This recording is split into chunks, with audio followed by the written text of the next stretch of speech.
Hi friends, ನಾನು ನಿಮ್ಮ Nishchita. Welcome back to my channel. ಇವತ್ತಿನ ರೆಸಿಪಿ ಚಪಾತಿಗೆ ಸೈಡ್ ಡಿಶ್ ಆಗಿ ಮೊಸರುಗಾಯಿ ಹೆಂಗೆ ಮಾಡೋದು ಅಂತ ಹೇಳಿ ತೋರಿಸಾತೀನಿ. ನಾನು 2 ಚಾನಲ್ ಅದಾವು. ಒಂದು ನಿಶ್ಚಿತ MS ಲಾಗ್ ಚಾನಲ್, ಇನ್ನೊಂದು ನಿಶ್ಚಿತ MS ತಿನಿಸುಕಟ್ಟೆ ಚಾನಲ್. 2 ಚಾನಲ್ನು ಸಬ್ಸ್ಕ್ರೈಬ್ ಮಾಡ್ಕೊಂಡು ವೀಡಿಯೋಸ್ನ ನೋಡಿರಿ, ಶೇರ್ ಮಾಡಿರಿ, ಲೈಕ್ ಮಾಡಿರಿ. ಚಪಾತಿಗೆ, ರೈಸ್ಗೆ, ರೊಟ್ಟಿಗೆ ಮೊಸರುಗಾಯಿ ಹೆಂಗೆ ಮಾಡೋದು ಅಂತ ಹೇಳಿ ನೋಡ್ಕೊಂಡು ಬರೋಣ ಬರ್ರಿ.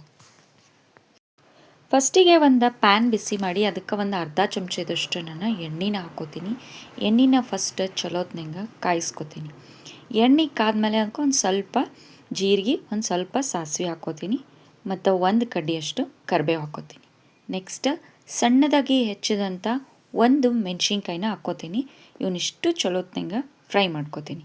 ನಿಮ್ಮ ಖಾರಕ್ಕೆ ಬೇಕಿದ್ರೆ ನೀವು ಮೆಣಸಿನ್ಕಾಯಿನ ಇನ್ನು ಆ್ಯಡ್ ಮಾಡ್ಕೋಬೋದು. ಇದಿಷ್ಟು ಚಲೋತ್ನಂಗೆ ಫ್ರೈ ಆದಮೇಲೆ ಒಂದು ಮೀಡಿಯಮ್ ಸೈಜ್ ಉಳ್ಳಾಗಡ್ಡಿನ ಸಣ್ಣದಾಗಿ ಉದ್ದುದ್ಕ ಅಂದರೆ ಜೂಲಿಯನ್ ಕಟ್ ಮಾಡ್ಕೊಂಡು ಹಾಕ್ಕೊಂಡೀನಿ. ಈಗ ಉಳ್ಳಾಗಡ್ಡಿನೂ ಫ್ರೈ ಮಾಡ್ಕೋತೀನಿ. ಉಳ್ಳಾಗಡ್ಡಿ ಕಂಪ್ಲೀಟಾಗಿ ಫ್ರೈ ಮಾಡೋದು ಬೇಡ, ಅದು ಸ್ವಲ್ಪ ಕ್ರಂಚಿಯಾಗಿರಬೇಕು. ಸೊ ಹಾಗಾಗಿ ಒಂದು 50% ಹಸಿ ಸ್ಮೆಲ್ ಹೋಗೋ ಮಟ್ಟ ಅಷ್ಟೇ ಇದನ್ನು ಚಲೋ ಫ್ರೈ ಮಾಡ್ಕೊಳ್ಳೋಣಂತ. ಸೊ ಉಳ್ಳಾಗಡ್ಡಿ ಫ್ರೈ ಆದಮೇಲೆ ಒಂದು ಸಣ್ಣ ಮೀಡಿಯಮ್ ಸೈಜದ ಸೌತೆಕಾಯಿನ ನಾನು ಕ್ಯೂಬ್ ಶೇಪ್ನಾಗ ಕಟ್ ಮಾಡಿಕೊಂಡು ಇವನು ಕೂಡ ಎಣ್ಣೆ ಒಳಗೆ ಒಂದು 50% ಅಷ್ಟು ಇದನ್ನು ನಾನು ಫ್ರೈ ಮಾಡ್ಕೋತೇನಂತ. ಭಾಳ ಟೇಸ್ಟಿಯಾಗಿ ಬರ್ತೈತಿ ನೋಡ್ರಿ. ರೈಸ್ಗೆ, ಚಪಾತಿಗೆ, ರೊಟ್ಟಿಗೆ ಸೈಡ್ ಡಿಶ್ಶು ಮಸ್ತ್ ಅಂದ್ರೆ ಮಸ್ತ್ ಆಗ್ತೈತಿ. ನೆಕ್ಸ್ಟ್ ಈಗ ಒಂದು ಟೊಮ್ಯಾಟೋನ ದೊಡ್ಡ ಹೋಳನ್ನಾಗ ನಾನು ಕಟ್ ಮಾಡಿ ಹಾಕ್ಕೊಳತ್ತೀನಿ. ಇಲ್ಲೇ ಟೊಮ್ಯಾಟೋನು ನಾವು ಕಂಪ್ಲೀಟ್ ಫ್ರೈ ಮಾಡೋದು ಬೇಡ, ಎಣ್ಣೆ ಒಳಗೆ ಜಸ್ಟ್ ಒಂದು ಸ್ವಲ್ಪ ಬಿಸಿ ಆದ್ರೆ ಸಾಕು. ಎಲ್ಲ ವೆಜಿಟೇಬಲ್ಸು ನಮಗೆ ಕ್ರಂಚಿಯಾಗಿರಬೇಕು. ಸೊ ಹಾಗಾಗಿ ಲೈಟಾಗಿನ ಫ್ರೈ ಮಾಡ್ಕೊಳ್ಳೋಣಂತ. ಸೊ ಟೊಮ್ಯಾಟೊ ಚಲೋದ್ನಂಗೆ ಫ್ರೈ ಮಾಡ್ಕೊಳ್ಳೋನು. ಟೊಮ್ಯಾಟೊ ಫ್ರೈ ಆದಮೇಲೆ ಇದಕ್ಕೆ ಒಂದು ಸ್ವಲ್ಪ ಅಂದರೆ ಸ್ವಲ್ಪ ನಾವು ಅರಿಶಿನ ಪೌಡರನ್ನು ಹಾಕ್ಕೊಳ್ಳೋಣಂತ. ನೀವು ಇದನ್ನು ಒಂದು ಸಲ ಮನೆ ಒಳಗೆ ಟ್ರೈ ಮಾಡಿರಿ. ಭಾಳ ಈಸಿಯಾಗಿ ಭಾಳ ಟೇಸ್ಟಿಯಾಗಿ ಕೂಡ ಇರ್ತೈತಿ ನೋಡಿರಿ. ಟೊಮೆಟೊ ಫ್ರೈ ಆದಮೇಲೆ ಒಂದು ಚಿಟಿಕೆಯಷ್ಟು ನಾನು ಇದಕ್ಕೆ ಅರಿಶಿನ ಪೌಡ್ರ್ ಹಾಕ್ಕೊಂಡೀನಿ. ನೀವು ಬೇಕಿದ್ರೆ ಅರಿಶಿನ ಪೌಡ್ರನ್ನ ಸ್ಕಿಪ್ ಮಾಡ್ಕೋಬೋದು. ನೆಕ್ಸ್ಟ್ ಈಗ ಟೇಸ್ಟಿಗೆ ಎಷ್ಟು ಬೇಕೋ ಅಷ್ಟು ನಾನು ಇಲ್ಲೇ ಉಪ್ಪನ್ನು ಸೇರಿಸ್ಕೊಂಡೀನಿ. ಇದಾದಮೇಲೆ ಸಣ್ಣದಾಗಿ ಹೆಚ್ಕೊಂಡಂಥ ಒಂದು ಸ್ವಲ್ಪ ಕೊತ್ತಂಬರಿನ ಹಾಕ್ಕೊಂಡು ಒಂದು ಸಲ ಚಲೋತ್ನಂಗೆ ಮಿಕ್ಸ್ ಮಾಡ್ಕೊಳ್ಳೋನು. ಗ್ಯಾಸ್ ಆಫ್ ಮಾಡ್ಕೊಂಡು ಕೊತ್ತಂಬರಿ ಹಾಕ್ಕೊಳ್ಳೋನು. ಸೊ ಕೊತ್ತಂಬರಿ ಹಾಕಿದ್ಮೇಲೆ ಒಂದು ಸಲ ಚಲೋತ್ನಂಗೆ ಮಿಕ್ಸ್ ಮಾಡಿಕೊಂಡು ಇದಿಷ್ಟು ಕಂಪ್ಲೀಟಾಗಿ ತಣ್ಣಗಾದ್ಮೇಲೆ ನೆಕ್ಸ್ಟ್ ಪ್ರೊಸೆಸ್ ಮಾಡ್ಕೊಳ್ಳೋಣಂತ. ಸೊ ಬರೀ ಇದನ್ನು ತಣ್ಣಗೆ ಮಾಡ್ಕೊಂಡು ನಾನು ನಿಮ್ಗೆ ಸಿಗ್ತೇನಂತ.